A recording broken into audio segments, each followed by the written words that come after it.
আরবের বুকে জাহিলিয়াত যুগে আরবের বুকে জাহিলিয়াত যুগে সুখ শান্তি নারী সম্মান বলে কিছুই ছিল না। কি বলবো সে যুগের ঘটনা, কি বলবো সে যুগের ঘটনা। আরবের বুকে জাহিলিয়াত যুগে আরবের বুকে জাহিলিয়াত যুগে সুখ শান্তি নারী সম্মান বলে কিছুই ছিল না। কি বলবো সে যুগের ঘটনা, কি বলবো সে যুগের ঘটনা। এক মানবীয় নবীকে শোনা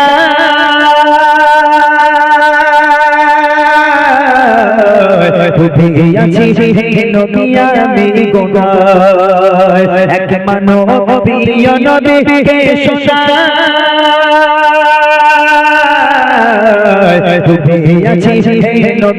আমি গোনায়। কি হবে আমার উপায় বলেন হে নবী আমায়, কি হবে আমার উপায় বলেন হে নবী আমায়। পাবো কি ক্ষমা আমি নাকি ভুলের ক্ষমায়। খোদা দিল আমায় কটা শ্মশান দুনিয়ায়, খোদা দিল আমায় কটা শ্মশান দুনিয়ায়। নিজে হাতে করে দিলাম তারে মৃত্যুর যন্ত্রণা।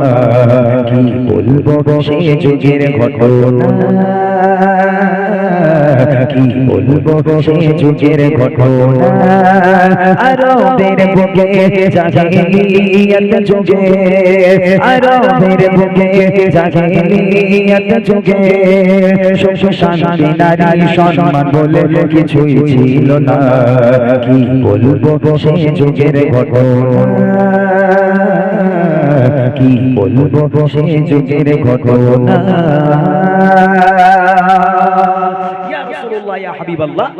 আমি বিদেশে কাজে যাব, তখনকার মানুষেরা বাণিজ্যে যেত, বিদেশে যেত। তা সেই সাহাবা বলছে ইয়া রাসূলুল্লাহ আমি বাণিজ্যে যাব, বিদেশে কাজে যাব। এমন অবস্থায় দেখলাম আমার স্ত্রী প্রেগনেন্ট, আমার স্ত্রী গর্ভবতী। ওই সময় আমি আমার স্ত্রীকে বলে গেলাম হে আমার প্রাণপ্রিয় স্ত্রী, আমি 4 বছরের জন্য বাইরে কাজে যাচ্ছি, বিদেশে যাচ্ছি। আমি যাবার পর যদি তোমার সন্তান হয়, যদি সন্তান জন্মগ্রহণ করে, যদি পুত্র সন্তান হয় তাহলে সুখবরটা আমাকে পাঠিয়ে দিও, আমি সেখানে আনন্দ করব। আর যদি কন্যা সন্তান হয় খবরদার খবরদার যেন তাকে বাঁচিয়ে রেখো না। কন্যা সন্তান হবার সাথে সাথেই আতুর ঘরের মধ্যে তাকে তুমি গলা টিপে হত্যা করে ফেলো। এই কথা বলি স্বামী 4 বছরের জন্য চলে গেল বিদেশে।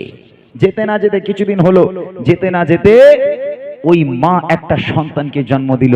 সন্তান হলো কন্যা সন্তান, পুত্র সন্তান হয়নি। আহারে সেই মাসুম নবজাতক শিশু যখন মায়ের গর্ভ থেকে দুনিয়ার বুকে এলো, তার মা তার দিকে তাকাচ্ছে আর হাউ হাউ করে কাঁদছে। আল্লাহ, এরকম ফুলের মতো একটা সন্তান, এত সুন্দর একটা সন্তানকে মা নিজে হাতে করে কেমন করে গলা টিপবে, আল্লাহর কাছে কান্নাকাটি করছে। আল্লাহর কাছে কেঁদে কেঁদে বলে আল্লাহ আমার উপায় বলে দাও, আল্লাহ আমি এখন কি করব, আমি এই সন্তানকে বাঁচিয়ে রাখলে আমার স্বামী আমাকে বাঁচিয়ে রাখবে না। তখন বউ মনে মনে করছে যাকে স্বামী 4 বছরের জন্য কাজে গেছে, 4 বছর আস্তে আস্তে এখন অনেক বাকি, তাই না? তার আগে আমার বাচ্চা তো 4 বছরের হয়ে যাবে, বড় হয়ে যাবে। আমার বাচ্চা যখন বড় হয়ে যাবে, স্বামী এসে দেখবে আব্বা আব্বা বলে ডাকছে, তখন হয়তো তোমার স্বামী কিছু বলবে না। এজন্য সেই মা চুপি চুপি কাউকে না জানিয়ে সেই মেয়ে সন্তানটাকে আস্তে আস্তে আস্তে আস্তে আস্তে আস্তে বড় করতে লাগলো। তারপর দেখেন কি হয়, স্বামী চলে গেল কাজে বিদেশে, জন্ম নিল এক সন্তান কন্যা বেশে। মা ভাবে ও গো মা ভাবে বাড়িতে কার পিতা নাই, লালন পালন করব মায়া মমতায়। বাবাকে মামা জানিয়ে মেয়েকে বড় করে, বাবাকে মামা জানিয়ে মেয়েকে বড় করে। বেড়ে ওঠে কন্যা তখন 4 বছর পার করে। খেলছে কচি শিশু হেসে খেলে আঙিনায়, খেলছে কচি শিশু হেসে খেলে আঙিনায়। মা ভয়ে মরে স্বামী এলে বাঁচিয়ে রাখবে না। কি বলবো সে যুগের ঘটনা, কি বলবো সে যুগের ঘটনা। 4 বছর বয়স হয়ে গেল মেয়েটার। ওই মেয়েটা যখন উঠানে দৌড়াচ্ছে, খেলা করছে, ফুলের মতো কন্যা সন্তান দৌড়াদৌড়ি করছে, খেলা করছে, 4 বছর পর এমত অবস্থায় সেই বিদেশের স্বামী বাড়িতে এসে হাজির। দরজা নক করছে, দরজা খোলা ছিল। দরজা খুলে স্বামী যখন 4 বছর পর বাড়িতে এলো, যেই পাটা রেখেছে দেখছে তার বাড়িতে উঠানে একটা কন্যা সন্তান ফুলের মতো একটা মেয়ে খেলা করছে। তখন সেই লোক তার মাথা আউট হয়ে গেছে, আমার বাড়িতে কন্যা কেন, আমার বাড়িতে মেয়ে কেন, কার মেয়ে, কোথায় বাড়ি এলো? এরকম ভাবতে ভাবতে ওই মেয়েটা দূরে ছিল, দূর থেকে দৌড়ে দৌড়ে দৌড়ে দৌড়ে এসে আব্বাকে জড়িয়ে ধরেছে। জড়িয়ে ধরে আব্বা আব্বা বলে কান্না শুরু করেছে। আব্বা আপনি ভালো আছেন? আব্বা কতদিন আপনাকে দেখিনি আব্বা, আব্বা মায়ের মুখে আপনার কত কথা শুনেছি আব্বা, আপনার চেহারা আমি তো জন্মের পর দেখিনি, আমার মায়ের মুখে আপনার চেহারা শুনেছি, আপনি আমার আব্বা, আমি বুঝতে পারছি আব্বা আপনি কেমন আছেন। যেই আব্বা বলে জড়িয়ে ধরেছে, ওই বাপ মেয়েকে এক হিসেবে টান মেরে ছড়িয়ে দিয়ে বাপ দরদর করে ঘরের মধ্যে চলে গেল। স্বামী স্ত্রীর সঙ্গে কথা নেই, সন্তানের সঙ্গে কথা নেই, কারোর সঙ্গে কথা বলে না, রেগে আগুন। এবার দেখেন আগে কি হয়। একদিন ও গো একদিন ফিরে এলো তার স্বামী, এক ফুট ফুট এক কন্যা সন্তান তার বাড়ি। ভাবে এ মেয়ে, ভাবে এ মেয়ে তার বাড়িতে কি করে, আর সেই মেয়ে ছুটে এসে জড়িয়ে ধরে, বলে আব্বা আমায় দেখো না, আমি যে তোমার সোনা, আব্বা আমায় দেখো না, আমি যে তোমার সোনা, বহুদিনে ধরে আমার ছিল দেখার বাসনা, আজ হয়েছে পূরণ, আব্বু আছো গো কেমন, আজ হয়েছে পূরণ, আব্বু আছো গো কেমন। এই দৃশ্য দেখে তার মাথা ঠিক থাকে না, কি বলবো সে যুগের ঘটনা, কি বলবো সে যুগের ঘটনা। 3 দিন হয়ে গেল। 3 দিন পরে এবারও স্বামী স্ত্রীর কাছে গেল। বুদ্ধিটা দেখেন কেমন খাটাচ্ছে। স্ত্রীর কাছে গেল, গিয়ে স্বামী বলছে যাকে যা আবার হয়ে গেছে বাদ দাও, তুমি যখন মেয়ে সন্তান জন্ম দিয়েই ফেলেছো, 4 বছর হয়ে গেছে, মেয়েটা খেলা করতে শিখে গেল, আব্বা বলতে শিখে গেল, ওকে আর মেরে লাভ নেই, তুমি একটা কাজ করো, আমি ওকে মেনে নিলাম, তুমি ওকে সুন্দর করে একটু ফুলের মতো করে সাজাও, আমি একটু ওর মামার বাড়ি থেকে ঘুরিয়ে আনি। আহা, মা খুশিতে বাগে বাগ, যাক আমার পাষাণ হৃদয় স্বামী আমার মেয়েটাকে মেনে নিল। মাও খুশি খুশি মনে মেয়েটাকে ফুলের মতো পরীর মতো করে সাজিয়ে বাপের হাতে তুলে দিল। মেয়েও বাপের হাত ধরে মামার বাড়ি যাবে আনন্দের সঙ্গে, লাফাতে লাফাতে, দৌড়াতে দৌড়াতে, নাচতে নাচতে আব্বাজানের হাত ধরে রওনা হয়ে গেল। ওই বাপ আর মেয়ে মরুর বালুর উপর থেকে হেঁটেই যায়, হেঁটেই যায়, হেঁটেই যায়, গন্তব্য আর আসে না। ওই মাসুম বাচ্চা মেয়ে এমত অবস্থায় এক সময় গিয়ে বলে, আব্বা আব্বা আমি আর হাঁটতে পারবো না আব্বা, মরুর বালুর উপর থেকে খড়খড়ে রোদ, ওই রকম গরম, তার উপর বাপের সঙ্গে হেঁটেই চলেছে, বাপও দাঁড়ায় না, মেয়েও দাঁড়ায় না। মেয়ে বলছে আব্বা আমি আর হাঁটতে পারবো না আব্বা, আব্বা একটুখানি আমাকে পানি দেন, গলাটা শুকিয়ে যাচ্ছে আব্বা, কলিজাটা ফেটে যাচ্ছে, পানির জন্য কলিজাটা ফেটে যায় আব্বা, একটু পানি আমাকে দেন। আব্বা আব্বা বলে কাঁদে, পানি পানি করে কাঁদে। তখন ওই পাষাণ হৃদয় বাপ মেয়ের দিকে আর ফিরেও তাকায় না, মেয়ের হাত ধরে টানতে টানতে নিয়ে চলেছে মরুর বালুর উপর থেকে। আহারে বেশ কিছু দূর চলে গেল, মেয়েটাকে এক জায়গায় দাঁড় করিয়ে রেখে ওই পিতা মেয়ের কাছে থেকে কিছুটা দূর গিয়ে ওই বাপ এবার বালিগুলো সরাতে লেগে গেল, গাড্ডা খুঁড়তে লেগে গেল, গর্ত খুঁড়তে লাগলো। মেয়ে দূর থেকে দেখছে তার আব্বা যেন কিছু একটা কাজ করছে। অনেকক্ষণ ধরে বাপ গাড্ডা খুঁড়ে খুঁড়ে এক মানুষ সমান গাড্ডা খোঁড়া হয়ে গেল। মেয়ে দূর থেকে দেখছে তার বাপের কপালে, তার বাপের সারা দেহে ঘামগুলো টপিয়ে টপিয়ে পড়ছে। কন্যা সন্তান, বাপের উপর কত মায়া। ও থাকতে না পেরে সেই সন্তান দৌড়ে দৌড়ে দৌড়ে দৌড়ে আব্বাজানের কাছে এসে নিজের জামা দিয়ে বাপের মাথার ঘাম মুছে দেয়, বাপের মুখের ঘামগুলো মুছে দেয়, হাতের ঘামগুলো মুছে দেয়। আর সেই বাপ ওই মেয়েকে গর্তের মধ্যে জ্যান্ত পুঁতবে বলে মাটি খোঁড়ে। আহা কি দৃশ্য! তাই কবি লিখছে দেখেন, রবানা ও গো রবানা হয়ে যায় বাবা মেয়ে, আনন্দে চলে মেয়ে তার বাপ পেয়ে, মরুর বালুর উপর দিয়ে হেঁটে যায়,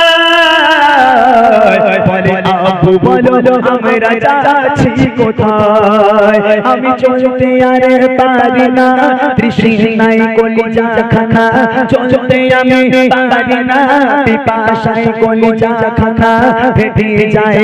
আব্বু আমায় বাড়ি নিয়ে চলো না, কি পাশার হৃদয় তার শোনে না কথা, কি পাশার হৃদয় তার শোনে না কথা। আব্বু আব্বু বলে কাঁদে মেয়ে ফিরেও দেখে না, কি বলবো সেই যুগের ঘটনা, কি বলবো সেই যুগের ঘটনা। এই বাপের মাটি কোনা হয়ে গেল, এক মানুষ সমান মাটি কোনা হয়ে গেল।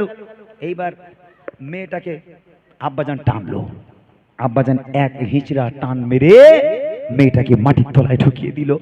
তখন বাচ্চা মেয়ে, মাসুম বাচ্চা, 4 বছরের বাচ্চি, আব্বার মুখের দিকে কচি মুখে তাকিয়ে বলে, আব্বা আব্বা আপনি আমাকে মারছেন কেন আব্বা? আব্বা আমার কি দোষ, আমার কি অন্যায় আব্বা, আপনি আমাকে মারছেন কেন? আব্বাজান এত মার মেরেছে মেয়েটাকে, মেরে মেরে মেরে মেরে গর্তের মধ্যে যখন ফেলে দিল, মেয়েটা রক্তাক্ত অবস্থায় হয়ে গেল, তার সারা দেহ রক্তাক্ত হয়ে গেল। ওই বাচ্চা মেয়েটা কাঁদতে লেগে গেল, আব্বা আপনি আমাকে মারছেন কেন আব্বা? আব্বা কি দোষ আমি করেছি আব্বা? আব্বা আপনি যদি না চান আমি আমার মামার বাড়ি যাব না, আপনি যদি না চান কখনো আপনার বাড়িতে যাব না আব্বা। আব্বা আপনি আমাকে প্রাণে মারবেন না, আপনি আমাকে ছেড়ে দেন আব্বা, আমি আপনাদের থেকে অনেক দূরে চলে যাব, আমি কোনোদিন আপনাকে আর আব্বা বলে ডাকবো না। আপনি আব্বা জান দয়া করে আমাকে মারবেন না, আমাকে একটু পানি দেন আব্বা, কলিজা ফেটে যাচ্ছে। বাপ মেয়ের কোনো কথা না শুনে বাপ মাটিগুলো ভরাট করতে লেগে গেল, বাপ মাটিগুলো ভর্তি করতে লেগে গেল।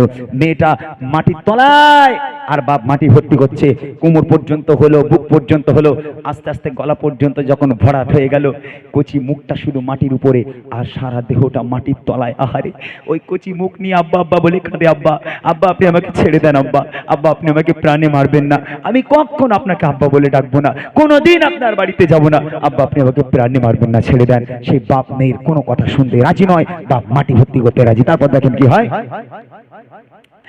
মেয়েকে একা ফেলে তার পিতা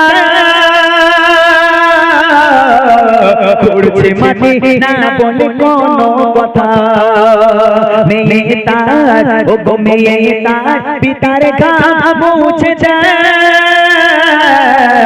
আর আপন মনে পিতা মাটি খুঁড়ে যায়। এক মানুষ মাটি খুঁড়ে পিতা মেয়ের হাত ধরে, এক মানুষ মাটি খুঁড়ে পিতা মেয়ের হাত ধরে, টেনে টেনে দিল টেনে নিয়ে যায় গর্তে পড়ে, কাঁদে কচি সোনা আব্বু আমায় মেরো না, কাঁদে কচি সোনা আব্বু আমায় মেরো না, মাটি চাপা দিতে থাকে মেয়ের কথা শোনে না, কি বলবো সেই যুগের ঘটনা,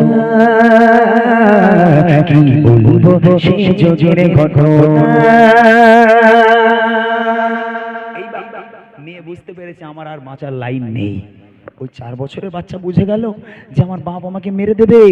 ওই সময় কচি মুখে, মুখটুকু বেঁচে আছে আর সব মাটির তলায়। ওই বাচ্চা মেয়েটা চোখ থেকে অঝর নয়নে অশ্রু গড়িয়ে পড়ে, পুরো মাটি কাদা হয়ে গেল বাচ্চা মেয়ের চোখের পানিতে। ওই কচি মুখ নিয়ে আব্বার দিকে দেখে বলে, আব্বা আব্বা।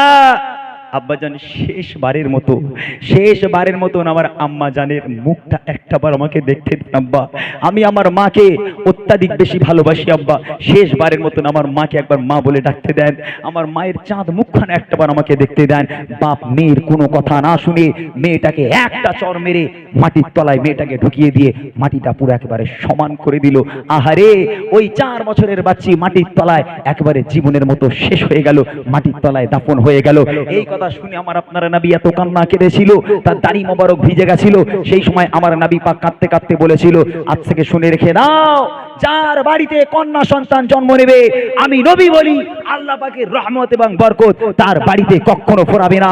তোমার বাড়িতে যদি তোমার কন্যা সন্তান জন্ম নেয়, মনে রেখো আল্লাহর রহমত এবং বরকত তোমার বাড়িতে আল্লাহ ভরিয়ে দেবে। কন্যা সন্তানকে অবহেলা করো না, কন্যা সন্তানকে তোমরা যেন তুচ্ছ বিচ্ছুর একেবারে তুচ্ছ মনে করো না। তোমার কন্যা সন্তান তোমার ঘরের রহমত, তোমার কন্যা সন্তান তোমার ঘরের বরকত। সেই থেকে নারীদের সম্মানকে আল্লাহ রাসূল বাড়িয়ে দিয়েছিল। শেষ কথা কবি লিখছে দেখেন, মাটির তলে দেখো মুক্তি পার করে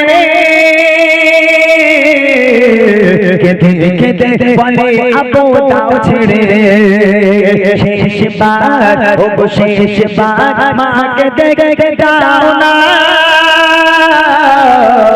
মাটি চাপা দিয়ে দিল মুখানা আঘা কি পাশানে হৃদয় একটু কি দয়া না হয় আঘা কি পাশানে হৃদয় একটু কি দয়া না হয় এই কথা শুনে প্রিয় নবীর কেঁদে বুক ভেসে যায় বলে নবী আখিরা তোমার কন্যা সন্তান বলে নবী আখিরা তোমার কন্যা সন্তান ঘরের রহমত বরকত সবই অবহেলা করো না কি বলবো সে যুগের ঘটনা